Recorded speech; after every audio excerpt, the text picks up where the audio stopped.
नमस्कार दोस्तों, मैं सुनीता कथा मंथन में आप सबका स्वागत करती हूँ। कथा मंथन में आज सुनिए रमेश उपाध्याय द्वारा रचित कहानी अविज्ञापित। अलका एडवर्टाइजर्स की मालकिन अलका अग्निहोत्री की कहानी बड़ी ही अजीब है। वह दिल्ली के एक संपन्न, शिक्षित और प्रगतिशील विचारों वाले पंजाबी परिवार की लड़की थी।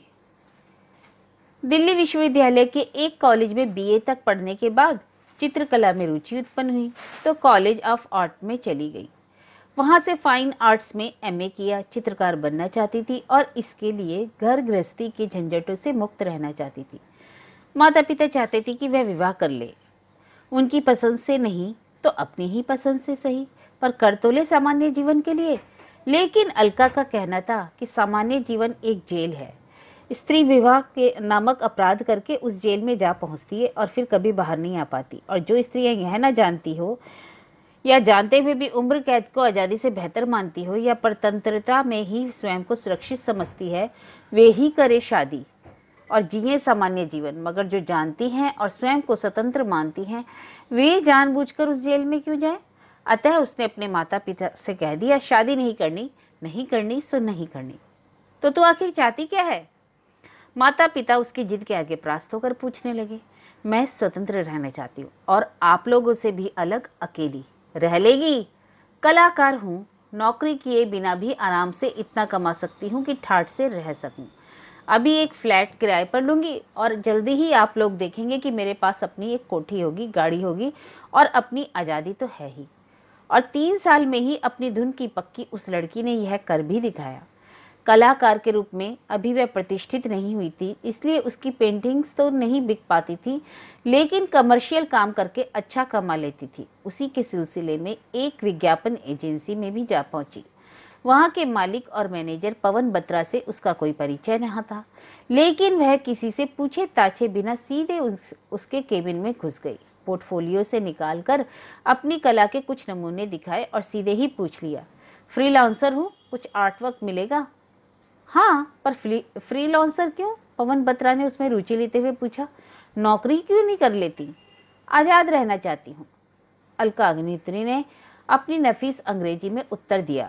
दरअसल मैं एक कलाकार हूँ, लेकिन कलाकार जब तक प्रसिद्ध ना हो जाए उनकी कृतियाँ तो बिकती नहीं। यही कारण है कि कई कलाकार भूखों मर जाते हैं, लेकिन मैं भूखों मरना नहीं चाहती। प्रसिद्ध होने तक आराम से जीना और अपना काम करना चाहती हूँ। पवन को बातचीत में रस आने लगा। उसने कहा, इसका मतलब आप हमारे लिए जो काम करेंगी अपना समझकर नहीं करेंगी?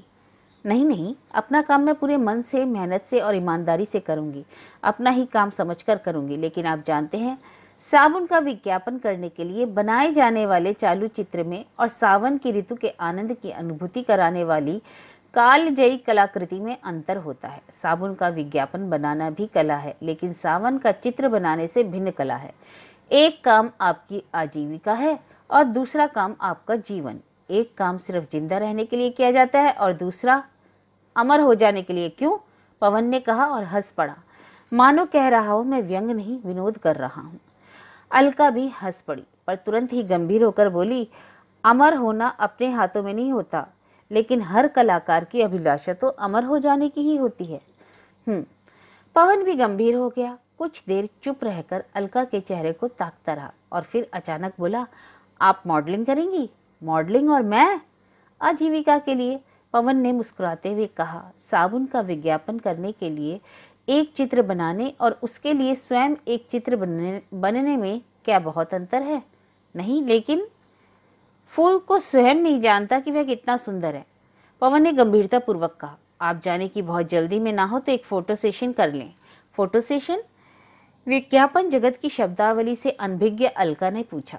आपको अलग अलग पोज बनाकर वह कुछ फोटो खिंचवाने होंगे। हमारे आर्ट डायरेक्टर की तस्वीरें पसंद आई या उनको पसंद आ गई तो आप जो आर्ट वर्क हमारे लिए करना चाहती हैं उससे मिलने वाले पैसे से कहीं ज़्यादा पैसा एक विज्ञापन में अपनी तस्वीर देकर पा सकेंगी। यह मैं पत्र पत्रिकाओं में छपने वाले विज्ञापनों की बात कर रहा हूँ। विज्ञापन फिल्म में काम करेंगी तब तो सैकड़ों आर्ट वर्क्स के से ज़्यादा आप कमा लेंगी। अलका को याद आया, बचपन में उसकी सुंदरता की प्रशंसा करने वाले कहा करते थे, यह लड़की तो फिल्मों की हीरोइन बनने लायक है। और किशोरावस्था तक तो वह सचमुच हीरोइन बनने के सपने देखा करती थी। लेकिन बड़ी होकर पढ़ाई, खेलकूद और चित्रकला के शौक लगे तो वे अपने सपने बचकाने लगने लगे। मगर वह खुद चलते फिरते कोई भी काम करते और खास तौर से कोई किस्सा कहानी सुनाते समय विभिन्न प्रकार की मुख मुद्राएं और देह भंगिमाएं सहज रूप से बनाती रहती। उसके हाव भाव देखकर कुछ लोग मुग्ध होकर उसे देखते रह जाते तो कुछ लोग आलोचना भी करते, बड़ी नाटकीय है, एक्ट्रेसों वाली अदाओं के साथ बातें करती है। एक क्षण में अलका को ये बातें याद आ गईं और उसने पवन की विज्ञापन एजेंसी के लिए मॉडलिंग करने का इरादा कर लिया। लेकिन अगले ही क्षण उसे भय सा लगा, जान ना पहचान पहले ही भेंट में मॉडलिंग का प्रस्ताव और तत्काल फोटो सेशन कर लेने की बात। कहीं यह इस आदमी की कोई चाल तो नहीं, कहीं कोई जाल तो नहीं जिसमें फंसने जा रही हूँ। फोटो सेशन में मुझे किस तरह का पोज बनाना होगा, उसने हिचकिचाते हुए पूछा। उसमें कोई अश्लीलता तो नहीं होगी? क्यों, आपको अश्लीलता से क्या डर? पवन ने मूंछों से मुस्कुराते हुए कहा। सुना है कॉलेज ऑफ आर्ट में तो बाकायदा न्यूड्स पेंट करना सिखाया जाता है, उसके लिए भी तो मॉडलिंग करते हैं लोग। माफ़ कीजिए, मुझे ये काम नहीं करना। अलका अपना पोर्टफोलियो संभाल कर उठने लगी। बैठिए बैठिए, पवन ने हंसते हुए कहा। घबराइए नहीं, अभी हमारे देश में इतनी तरक्की नहीं की है कि विज्ञापनों में न्यूड्स दिखाए जा सकें। अलका को फिर से असमंजस में देखकर पवन ने अपने दफ्तर में काम करने वाली एक अधेड़ महिला को बुलाया और कहा, मिसेज मनचंदा की ये अलका अग्निहोत्री हैं, इनका फोटो सेशन करना है, लेकिन उससे पहले इन्हें कुछ चाय वाय पिलाइए। मैं तो इनकी सुंदरता से इतना प्रभावित हो गया हूँ कि पानी को पूछना भी भूल गया। अग्निहोत्री दो तरह के होते हैं, पंजाबी और गैर पंजाबी। मिसेज मनचंदा ने केबिन से बाहर निकलते हुए पूछा, तुम कौन सी हो? पंजाबी। फिर ठीक है, पवन को छोड़कर यहाँ तो बाकी सब गैर पंजाबी काम करते हैं। मैं तो यहाँ पंजाबी जबान सुनने को तरस जाती हूँ, मिसेज मनचंदा ने पंजाबी में कहा और चलते चलते एक दरवाजा खोलकर अंदर किसी से कहा, खान साहब एक फोटो सेशन करना है, आप तैयारी करें, लड़की भूखी प्यासी आई है, मैं इसे कुछ खिला पिला कर लाती हूँ। फिर दरवाजे को अपने आप बंद होने के लिए छोड़ उन्होंने कैंटीन की ओर चलते हुए कहा, कुछ खा पी लेने से बंदा तरोताजा होता है और फोटो चंगी आती है। वह अलका अग्निहोत्री का पहला फोटो सेशन था। स्टूडियो में छत से लटकी असंख्य छोटी बड़ी लाइट्स तेज रोशनी में स्टेज पर खड़े होकर 3 अलग अलग कोणों पर कैमरों के साथ खड़े फोटोग्राफरों के सामने विभिन्न मुद्राएं बनाकर फोटो खिंचवाना। मिसेज मनचंदा बराबर अलका के साथ न रहती और लगातार कुछ हंसने हंसाने वाली बातें कहकर उसे सहज न बनाए रखती तो अलका घबराकर भाग खड़ी हुई होती। लेकिन उसका फोटो सेशन बहुत सफल रहा। अगले दिन आर्ट डायरेक्टर ने पहला ही फोटोग्राफ देखकर कह दिया था, superb, excellent and a real beauty. और अलका उस विज्ञापन कंपनी की मॉडल बन गई थी। कुछ समय तक उसकी तस्वीरें पत्र पत्रिकाओं में छपने वाले विज्ञापनों में आती रहीं। फिर सिनेमाघरों में दिखाई जाने वाली विज्ञापन फिल्मों में भी आने लगी, जिनमें वह चलती फिरती और हंसती बोलती नजर आती थी। पवन जब तब अलका को छेड़ता, आजीविका ठीक चल रही है ना? जरूरत से कुछ ज्यादा ही ठीक, अलका धन्यवाद देते हुए कहती। और जीवन मतलब पेंटिंग? जीवन तो जीवन ही है, अलका कहती। पेंटिंग तो मेरे लिए ऑक्सीजन की तरह है। अलका ने कुछ ही विज्ञापन फिल्मों में काम किया था, लेकिन तभी एक फिल्म में उसे आकाशवाणी केंद्र के किसलय गांगुली नामक एक युवा अधिकारी ने देखा और उसकी आवाज तथा बोलने की अदा पर इतना फिदा हो गया कि उसने अलका को ढूंढ निकाला और प्रस्ताव कर दिया कि वह रेडियो पर फिल्मी गीतों पर आधारित एक लोकप्रिय कार्यक्रम प्रस्तुत करे। नहीं, मुझे क्षमा कीजिए, मैं पहले से ही बहुत व्यस्त हूँ, अलका ने इनकार भी कर दिया। लेकिन आपकी आवाज़ रेडियो के लिए बेहतरीन है, यह आवाज़ आकाशवाणी के श्रोताओं तक पहुँचनी ही चाहिए, किसलय ने कहा। मैंने यह काम कभी नहीं किया है, इसकी चिंता आप ना करें, साथ ही उद्घोषक के रूप में मैं आपके साथ रहूंगा। दरअसल यह कार्यक्रम जो कलाकार मेरे साथ किया करती थी वे विदेश चली गई हैं और लौटने वाली वो हैं नहीं। लेकिन आकाशवाणी में तो अच्छी आवाज़ की क्या कमी है? मुझे सिर्फ अच्छी आवाज़ नहीं, आपकी खुश मिजाजी और हाजिर जवाबी भी चाहिए। यह कार्यक्रम प्री रिकॉर्डेड नहीं, लाइव होता है और लाइव प्रोग्राम के लिए सिर्फ अच्छी आवाज़ का होना काफ़ी नहीं है। प्लीज़ मान जाइए, यह प्रस्ताव स्वीकार कर लीजिए। सप्ताह में आपको अपनी 2 ही शामें तो देनी है। अच्छा ठीक है, लेकिन कुछ गड़बड़ हो गई तो आप जाने, वह सब आप मुझ पर छोड़ दीजिए। इस प्रकार अलका अग्निहोत्री कलाकार और मॉडल होने के साथ साथ आकाशवाणी के उस लोकप्रिय कार्यक्रम की अनाउंसर भी बन गई। बंगाली युवक किसाले गांगुली और पंजाबी युवती अलका अग्निहोत्री की जोड़ी आकाशवाणी केंद्र में तो सर्वप्रिय थी ही, आकाशवाणी के श्रोताओं में भी खूब लोकप्रिय थी। अलका को इस काम में आनंद आने लगा। मॉडलिंग में पैसा काफ़ी था पर नाम नहीं। यहाँ पैसा कम था पर नाम इतना कि उस कार्यक्रम को सुनने वाले लाखों लोग अलका अग्निहोत्री को जानने लगे, उसके द्वारा प्रस्तुत किए जाने वाले कार्यक्रम की प्रतीक्षा करने लगे। लेकिन अलका नाम और पैसा कमाना चाहती थी कला के क्षेत्र में, पेंटिंग के जरिए। पेंटिंग ही उसके लिए प्राथमिक थी और सब चीज़ें द्वितीय। लेकिन पता नहीं क्यों और कैसे उसके जीवन में द्वितीय चीज़ें ही प्राथमिक हो गई। पवन बत्रा की विज्ञापन कंपनी में उसे रोजाना नहीं जाना होता था, लेकिन जिन दिनों कोई विज्ञापन फिल्म बन रही होती उसे एक साथ कई कई दिन जाना होता था और कुछ भी निश्चित नहीं होता था कि काम कब तक चलेगा और कब तक वह घर लौटेगी। जिन दिनों मॉडलिंग का काम ना होता, पवन उसे कुछ आर्ट वर्क दे देता जिसे वह अपने घर में ले जाकर किया करती। वह काम इतना अधिक होता था कि घरेलू काम के लिए एक आया रख लेने के बावजूद उसे इतनी फुर्सत ना मिलती कि वह अपना मनचाहा कुछ पेंट कर सके।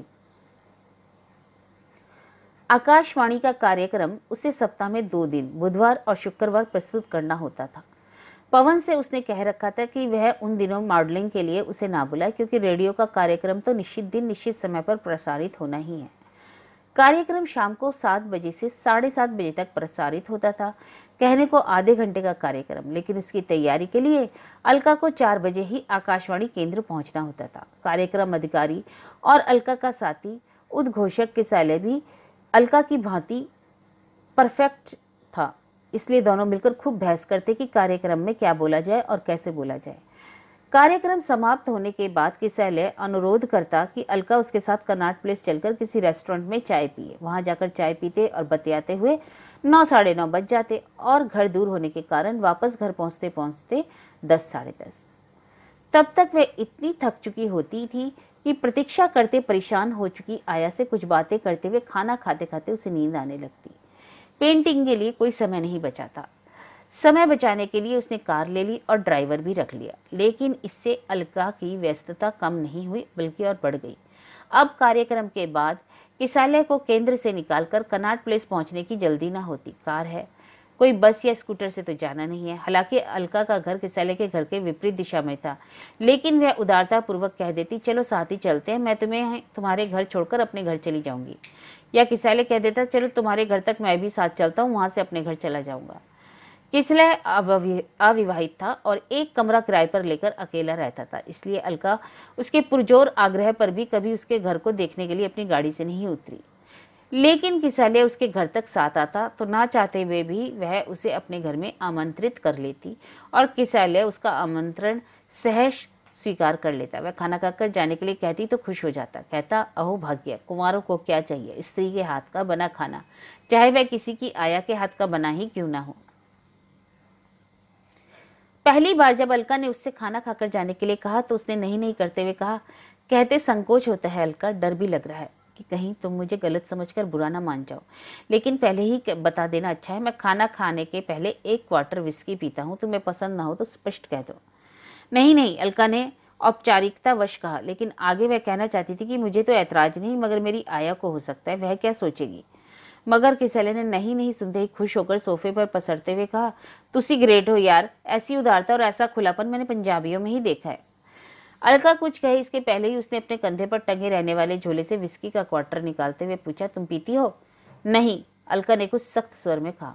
कभी नहीं और बिल्कुल नहीं, और साथ देने के लिए 1 पैक भी नहीं। नहीं, बिल्कुल नहीं, 1 बूंद भी नहीं? अरे कैसी पंजाबी हो। किसाले ने खिसियानी हंसी हंसते हुए बोला, खैर मैं अकेला ही पी लूंगा, हमारे रविंद्रनाथ ने कहा है जब कोई तुम्हारी ना सुने तो अकेले ही चलो। सोडा होगा? नहीं तो कोई बात नहीं, थोड़ा पानी ही मंगवा दो, और साथ में टूंगने के लिए कुछ चना चबेना। अलका के लिए शराब कोई नई चीज तो थी नहीं। उसके पिता भी रोजाना खाने के पहले 2 पैग रम पीते थे, सिर्फ रम, और जब दोस्तों को खाने पर बुलाते थे या रिश्तेदार घर आते थे तो सबकी पसंद पूछ पूछ कर अलग अलग चीजें खरीद लाते थे। किसी के लिए विस्की तो किसी के लिए जिन, किसी के लिए ब्रांडी, किसी के लिए बियर, लेकिन खुद रम ही पीते थे। मेहमानों में कोई और भी रम पीने वाला होता तो खुश होकर कहते, इसको कहते हैं हम प्याला।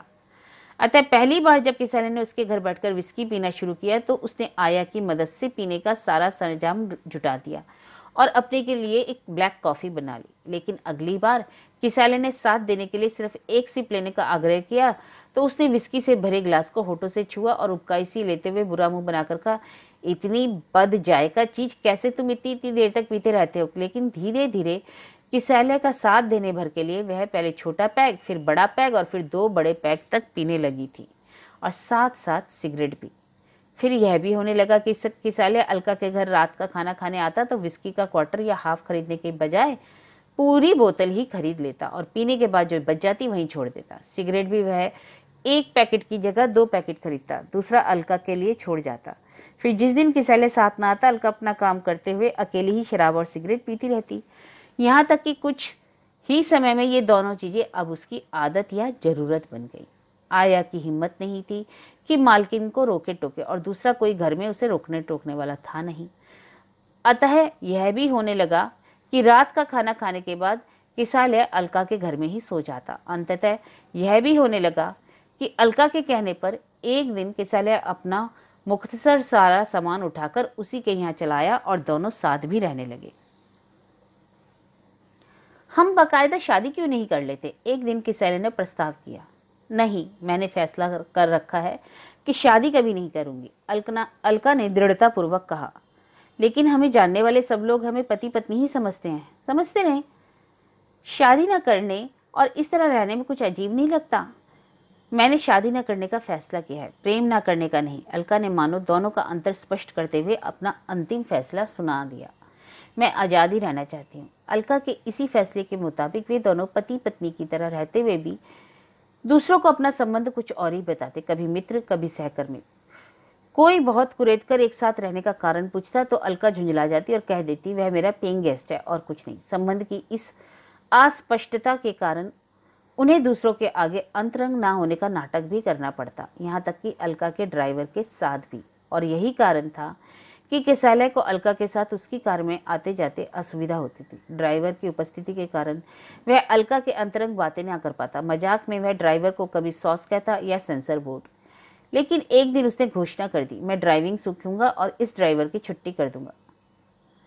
तुम्हारा यह निर्णय तुम्हारी प्रकृति के अनुकूल ही है, अलका ने मुस्कुराते हुए कहा। जीवन में नहीं, कार में भी पीछे बैठना तुम्हें पसंद नहीं, आगे ही बैठना चाहते हो ड्राइविंग सीट पर। ठीक है, सीख लो। लेकिन उस दिन कही गई अपनी इस बात पर अलका बाद में बहुत पछताई, बहुत रोई। किसाले कार चलाना सीखते सीखते एक भयानक एक्सीडेंट कर बैठा और मारा गया। अन्य लोगों के ही नहीं, स्वयं अलका को भी लगा कि अविवाहित होते हुए भी वह विधवा हो गई है। लेकिन कैसी विधवा? लखनऊ में रहने वाले किसाले के परिजनों को उसने किसाले की मृत्यु की सूचना देकर उसके अंतिम संस्कार के लिए बुलवाया तो पहले तो उन्होंने उस पर किसाले की हत्या का आरोप लगाकर उसे जेल कराने और फांसी दिलाने जैसी बातें की। फिर ऐसा कोई मामला न बनते देख उसे कुल्टा, व्यभिचारिणी आदि कहा और उसके मकान पर इतना हंगामा किया कि उस मकान में उसका रहना मुश्किल हो गया। फिर दिल्ली के उसके मित्रों, परिचितों और सगे संबंधियों ने उसका जीना दुभर कर दिया। अलका नहीं चाहती थी कि उसके प्रति कोई सहानुभूति प्रकट करे। सहानुभूति प्रकट करने वाले दरअसल सहानुभूति प्रकट करने नहीं बल्कि यह जताने आते थे कि वह किसाले के साथ एक अवैध और अनैतिक संबंध जीती रही है।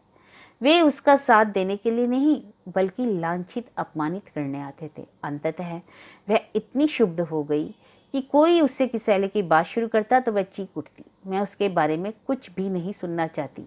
वह मेरा लगता कौन था?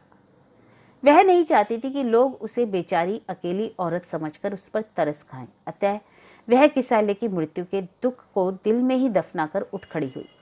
कई दिनों बाद वह पवन बत्रा की विज्ञापन कंपनी में काम के लिए पहुंची। इस बीच पवन बत्रा और मिसेज मनचंदा किसाले के साथ हुए हादसे के लिए अपनी शोक संवेदना प्रकट करने उसके घर आ चुके थे और कह गए थे कि वह अपने को संभाले और जल्द से जल्द अपने काम में व्यस्त हो जाए। लेकिन वहां उसे देखते ही मिसेज मनचंदा ने पंजाबी में कहा, अरे लड़की, यह तुझे क्या हो गया? तू तो 10 दिनों में ही कोई दूसरी अलका हो गई। क्यों, क्या हुआ मुझे?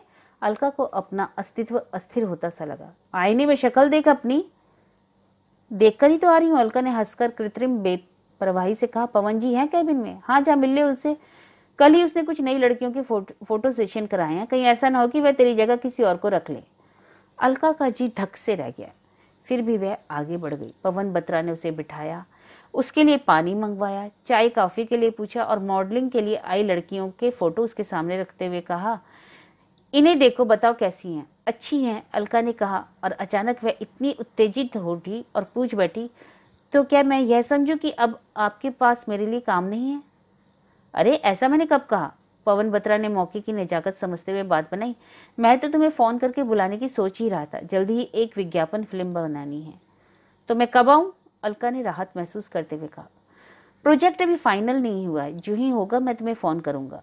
अलका उठने लगी तो उसने जोड़ा, तब तक तुम भी थोड़ा रिलैक्स कर लो, तुम्हारे चेहरे पर दुख और तनाव चिपक सा गया है, इसे धो डालो। और सुनो, तुम इन कुछ दिनों में ही स्थूल सी हो गई हो, कुछ व्यायाम वगैरह किया करो।